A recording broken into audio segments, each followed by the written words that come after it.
I wasn't supposed to see her that morning, at least not in the way that made me stop. It started with a package, shoebox-sized, plain brown tape, dropped on my porch by mistake. I had just come back from the corner coffee shop, cup still warm in my hand, when I noticed her name printed neatly on the label. Hers, not mine. I thought about leaving it, just setting it aside until the delivery guy circled back. But her house was close enough, same sidewalk, just 3 steps and a hedge between us, that it felt lazy. So I picked it up and crossed over. She opened the door before I even knocked, like she'd been standing there already. Mid-40s, I guessed. Loose sweater, hair pulled back without much effort, but somehow looking better that way. "You're saving me a headache," she said, taking the box carefully, like it weighed more than it did. I shrugged, holding up my coffee. "Wrong porch. Happens a lot." She smiled, quick and small, but it stayed in her eyes longer. The kind of smile that makes you look away before you realize you're staring. I should have gone back to my place right then. But instead, I stayed a second too long on her doorstep, tracing the quiet behind her. No TV, no music, just the faint ticking of a clock from inside. "You live next door, right?" she asked. "Yeah. Parents' place." I shifted, suddenly aware of how young that sounded. "Back for the summer." "Oh." She nodded like that explained something she hadn't asked. It should have ended there. "Thank you, goodbye," doors closing. But instead, she tilted her head toward the cup in my hand. "You always drink it black?" I blinked. "You remember that?" "You're out there most mornings," she said, almost apologetically. I noticed things. Something about the way she said it, like she hadn't meant to admit it, made me want to laugh, but I didn't. I just pressed my thumb against the cardboard sleeve of my cup, folding it a little, buying time. "Habit," I said. "Keeps things simple." Her eyes flicked down to my hand on the cup, then back up, softer this time. "Simple isn't so bad." There was nothing flirty in her tone, just recognition. Still, I felt it in my chest like she'd pressed a palm there. I left after that, muttering something about letting her get on with her day. She closed the door with another of those quick, unassuming smiles, and I walked back across the hedge, pretending I wasn't replaying her words already. Back inside, I set my coffee down on the counter and stared at my phone. I thought about texting someone, an old friend, an almost girlfriend, but the screen stayed blank. No one came to mind who'd understand why a neighbor's offhand comment felt heavier than it should, so I opened the window blinds instead. From my kitchen, I could see her side yard. She was out there a few minutes later, slicing open the box with a kitchen knife, carefully peeling back the tape like she was unwrapping something fragile. I watched her fold the cardboard, neat corners pressed flat against the porch, before she disappeared back inside. That should have been the end of it. Just a package. Just a neighbor. But late that night, when the street had gone quiet, my phone lit up with a message from an unknown number. "Thanks again for this morning. I owe you one." I stared at it longer than I should have, thumb hovering over the keyboard, trying to decide if replying would make it something, or if leaving it unanswered would haunt me worse. Either way, I knew I wasn't forgetting it. Her text lingered at the top of my phone for 2 days before I replied. Not because I didn't want to, but because I didn't know what a simple thank you was supposed to mean. Neighbors didn't usually text, at least not like that. I almost deleted the draft 3 times before finally sending back. "No problem. Anytime." That night, when I pulled the trash cans to the curb, she was already outside with hers. "You survived my text," she said, a half-smile tugging at her mouth. I laughed quietly, looking down at the wheels of the bin. I was overthinking it. "You're young," she said, not unkindly. Overthinking comes with the territory. There was no judgment in her tone, if anything, a faint amusement. But the word young stayed with me as I stood there under the streetlight, my hands tightening around the plastic handles. We walked back toward our houses together, slow, dragging steps on the cracked sidewalk. "You're here for the summer?" she asked. "Yeah. Parents wanted me to save money, so," I shrugged. "Cheaper than renting near campus." "Smart," she said, but then added, softer. "Even if it doesn't feel like it sometimes." I glanced at her, curious. But she didn't explain. Instead, she surprised me by asking if I wanted tea.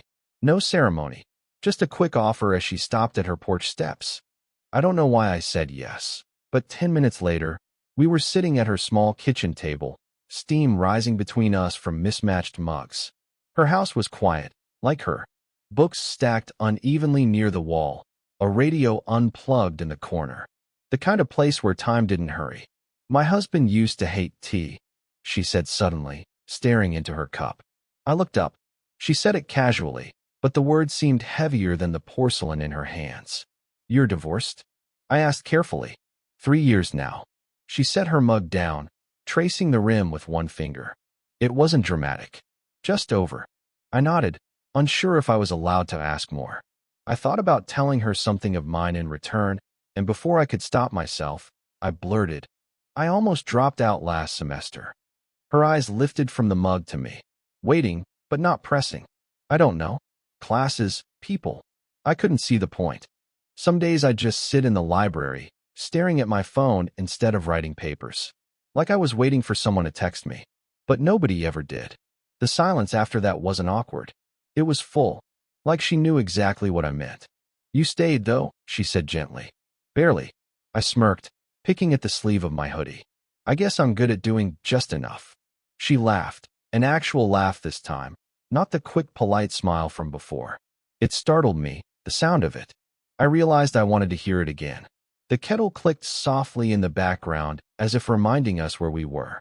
At some point, the conversation drifted into lighter things, her garden, my summer job at the bookstore. But the air had shifted. I could feel it in how long she let her gaze rest on me before looking away. When I finally stood to leave, she walked me to the door. My hand brushed hers as I passed the empty mugs to the counter. Just a second of contact, nothing more. But it was enough to send a current straight up my arm. She didn't pull back quickly. Neither did I. Outside, the night was cooler than before. She leaned against the doorframe, arms loosely crossed, like she wasn't sure if she should say something else. Thanks for the company, she murmured. I wanted to tell her it felt like more than company, that it was the first time in months someone had really listened. Instead, I just nodded, shoving my hands into my pockets. As I reached the hedge between our houses, I glanced back. She was still standing there, watching me with a look I couldn't quite name. I don't know why that moment stayed with me. Maybe because it felt like someone finally saw me. It started raining one evening, sudden and heavy, the kind that blurred streetlights into watercolor. I was walking back from the store, bag of groceries cutting into my fingers, when I saw her porch light flick on. She waved me in before I could even think, pointing at the downpour. Come inside before you're soaked, she called, already holding the door open. I hesitated, just for a beat, but then stepped in, shoes squeaking against her floor. Groceries, I muttered, lifting the bag like proof I had a reason to be there. She laughed softly, taking it from me, setting it on the counter. The rain hammered harder outside, a steady roar. For a moment, it felt natural, her moving around the kitchen, me helping unpack. She handed me jars, boxes, an apple rolling loose across the counter. Our hands brushed again, too many times to ignore. But then something shifted. Her phone buzzed on the table. A name flashed briefly on the screen, Lydia. I caught it before she turned it over. My daughter, she said quickly, almost too quickly. Checking in. I nodded, pretending it didn't matter. But it did. The invisible presence of someone my age, or close enough, suddenly sat in the room with us. The air thickened. She slowed, folding the paper bag flat with careful fingers. You should, she started, then stopped. Tried again. It's easy to mistake kindness for something else. The words weren't cruel, but they landed sharp. I froze, gripping the edge of the counter, searching her face. Is that what this is? I asked quietly. She didn't answer, just pressed the heel of her hand against her brow, like the question itself was too heavy. The rain filled the silence. My pulse felt louder than both. I wanted to leave, but my feet didn't move. Instead, I found myself staring at her, at the small crease between her eyebrows, the way she bit the inside of her cheek, all the ways she was holding herself back. She must have felt it, because she finally looked at me. Direct, steady, as if she'd decided not to hide. The distance between us was small, 2 steps, maybe less. I could see the damp strands of hair at her temple, the soft lines at the corner of her eyes. Something pulled, strong, invisible, I leaned in, just slightly, almost without meaning to. Her hand shifted on the counter, fingers curling like she might reach out, then froze. Her breath caught. Mine too. And then the sound of the rain gutter outside gave a sudden metallic crash, breaking the moment apart. We both flinched, stepping back like we'd been burned. She cleared her throat, busying herself with the apples again. I muttered something, didn't even know what, before leaving, the storm still raging outside. Halfway home, soaked through, I realized my lips had almost formed her name. Almost that it was late afternoon, the kind of day that pretends it's still summer but already carries the sharpness of fall in the air.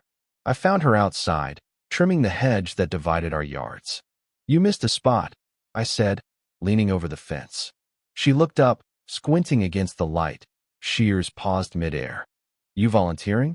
Maybe, I said, though I had no idea what I was volunteering for. 5 minutes later, we were walking side by side toward the park at the end of the street. She'd said she needed a break, and I'd offered to carry the bag of clippings to the dumpster. Somehow that turned into a slow walk down the familiar path. The park was nearly empty, except for an old man feeding pigeons. We sat on a bench near the fountain, not quite close, not quite far. She exhaled, long, tired. Funny how this place doesn't change. I used to bring my daughter here when she was little.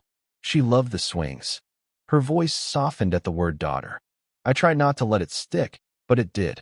She doesn't live with you? I asked. No. College. Out of state. A small shrug. She visits less than she used to. That's normal, I guess. I wanted to tell her it wasn't just normal, it was inevitable. That kids always left and parents had to learn to stay behind. But the words felt too sharp in my mouth, so I just nodded. The silence stretched, and I could feel her eyes on me before I turned. She was studying me the way you study something you don't trust yourself to touch. What? I asked, trying to smile. You remind me of her friends, she said, then stopped. No, not exactly. You're different. I laughed, nervous. Different good or different bad? Her gaze dropped to her hands, folded tightly in her lap. Different dangerous. The word hit like a stone dropped in still water, rippling out through the air between us. I didn't know how to respond, so I looked away, watching the pigeons scatter as a boy ran past. My chest felt too tight.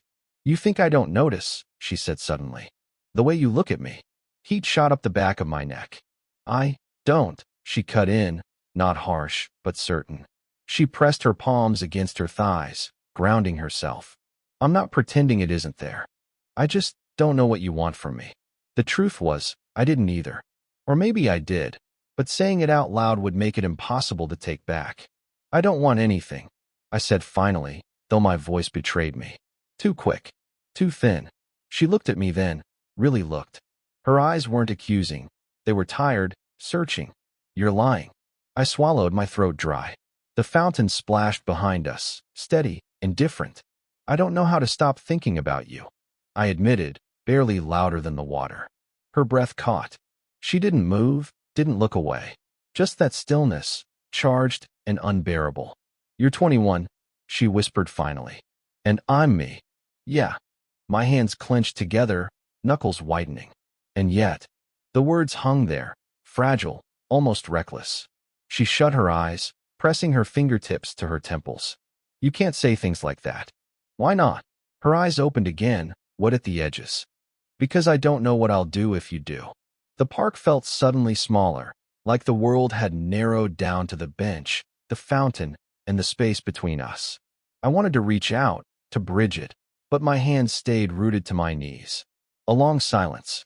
The kind where the question you don't ask is louder than the ones you do. When she finally spoke, her voice was so soft I almost missed it. Tell me, what happens if we don't stop this? And for once, I had no answer. The next morning, her blinds stayed closed. At first, I told myself it was nothing. People have lives, schedules, errands. But the pattern had been so steady. Her tea on the porch, the soft clink of garden tools, the low hum of a radio through the open window, that the silence felt unnatural. I tried not to notice. Tried to focus on my summer job at the bookstore, the endless hours shelving titles nobody asked for, the whir of the ancient fan behind the counter. But by the second day, I found myself checking my phone between customers. No message. No thanks again. Nothing. On the third day, I caved. Walked the hedge line, slow, like maybe I was just passing by. Her car was there. Porch light off. Curtains drawn. I raised a hand to knock, then dropped it before it touched wood. Instead, I found myself sitting in my parents' driveway that night, staring at the empty swing where I used to play as a kid. Feeling too old for it now, but not old enough for whatever it was I thought I wanted with her. The next time I saw her, almost a week had passed. She was carrying groceries in from her trunk, moving too quickly, as if speed itself could shield her from conversation. I offered to help. She shook her head. I've got it. Her tone was polite, but distant. Not cold, exactly, just closed. Something stung behind my ribs. Did I do something? She didn't answer right away, just balanced the paper bags on her hip and stared at the ground.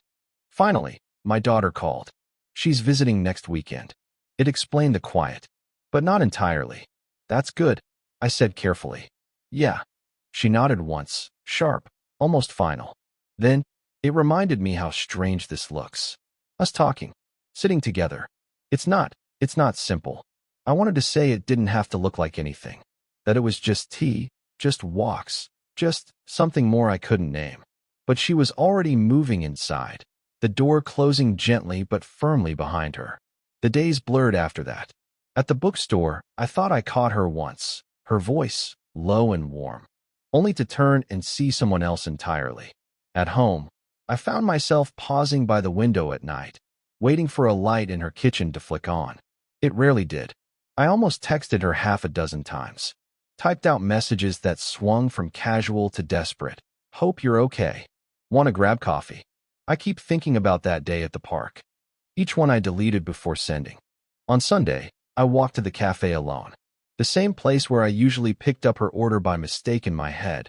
Black tea, 2 sugars. The chair across from me stayed empty. I told myself I didn't feel heartbroken. Not exactly. I felt paused, like life forgot to finish the sentence. When I walked back, the street was quiet except for the cicadas. Her car was still in the driveway, the blinds still drawn. I stopped at the hedge, hand brushing against the leaves, tempted once more to knock, to ask, to demand some kind of answer. But the door stayed closed, and for reasons I couldn't explain, I let it that I didn't plan on going over that night. It was late, past 10, when I noticed her porch light flick on. I'd been lying on my bed, scrolling through nothing, rereading messages I'd never sent. The glow from her house caught the corner of my eye through the blinds, and before I could talk myself out of it, I was at her door. I almost turned back twice. My hand hovered, fell, then rose again before I finally knocked. The door opened slowly. She looked tired, hair undone, sweater sleeves tugged low. For a second, neither of us said anything. Sorry, I started. But she stepped aside, wordless, and let me in. Her kitchen smelled faintly of chamomile. A mug sat cooling on the counter, steam almost gone. She pulled another down from the cabinet without asking and filled the kettle again. I stood there, feeling like an intruder in the silence. Finally, I said, "You've been avoiding me." She didn't turn, just placed the kettle on the burner and lit the flame. I thought it would be easier. Was it? The water hissed. She didn't answer. I leaned against the counter, watching her shoulders rise and fall with a steady, controlled breath. I didn't mean to make things complicated. Her hands tightened around the mug. But you did. I let the words settle.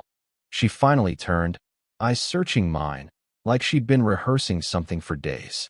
My daughter, she'd hate this, she said quietly. If she knew, she'd think I was selfish, or desperate, or worse. Her voice cracked slightly, but she kept her gaze steady. I don't think you're any of those things, I said. My throat felt tight, but the words came out anyway. I just like being around you. That's all. That's not all. Her reply was quick, sharper than she meant, and she flinched at her own tone. The kettle whistled then, shrill and insistent. She turned away to kill the flame, pouring water into the mugs as if the motion itself could cool the moment. I moved closer, not touching, but close enough to feel the pull again. Then what is it? She set the kettle down with a soft clink. Her hands trembled once before stilling. "It's been a long time since anyone made me feel noticed," she said, barely above a whisper.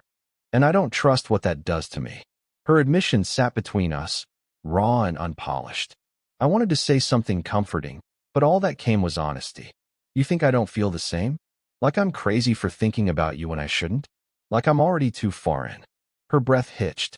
She closed her eyes for a second, steadying herself.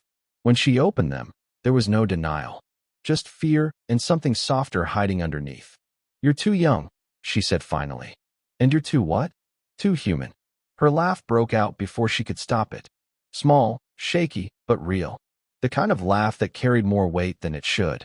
I didn't move. Neither did she. The space between us felt electric, unbearable. My hand twitched at my side, then lifted, slow, uncertain. I didn't touch her, just let my fingers hover near hers on the counter, close enough that she could close the gap if she wanted. For a long moment, nothing happened. Just our breaths, the quiet tick of the cooling kettle. Then her fingers shifted, brushing mine. Light, fleeting, but deliberate. She didn't say anything. Neither did I. But she gave me the smallest, tired smile. And for now, that was enough. Time didn't stop for us. The days after that night blurred back into routine. The same walk to the bookstore, the same porch lights flicking on and off at familiar hours. But something had shifted. Not in some dramatic, world-upending way. More like a clock finally set to the right time after running a little fast. We didn't talk about what we were. That would have broken it. Instead, it grew in the small places. On Tuesdays, I'd find a thermos waiting on my porch by 8:47 a.m., her handwriting scrawled on the lid. Black, no sugar. I'd bring it with me to work, the steam still curling when I shelved books, and people probably thought I looked ridiculous for smiling at nothing. Some evenings, when her daughter called, I'd hear the muffled voice through the walls. She'd sit in her kitchen, nodding along, face softening in ways she never showed anyone else. After the call, she'd glance at me across the table, and I'd know better than to say anything. We walked again to the park once the weather cooled, sitting on the same bench near the fountain. This time, she didn't fold her hands tight in her lap. She let one rest on the space between us, close enough that when my fingers brushed hers, she didn't pull away. She told me little things, slowly, in her own rhythm, about how she hated the silence after her divorce, how she still caught herself setting two plates sometimes, about how the house never really felt like hers until she started painting the kitchen walls yellow. I told her things I hadn't said out loud before, how I'd nearly flunked out of school, how I felt like a placeholder in my own life, how I wanted to matter to someone, even in the smallest ways. And she listened, always listened. We never crossed some invisible line. No stolen nights, no whispered promises. But there were quiet touches that said enough. Her hand brushing the back of mine when she passed me tea, my shoulder leaning into hers when we stood too long in the doorway, not ready to say goodnight. It wasn't perfect. There were still days she pulled back, worried eyes flicking toward the world outside our hedge. And days I doubted, wondering if I was just filling a space someone else had left empty. But then there were mornings when she'd stand on her porch with her mug, waving at me across the hedge, the steam from her tea rising in the cold air. Or nights when we'd sit in silence, the radio low, and I'd realize I didn't need to fill the quiet, because she was there, and that was enough.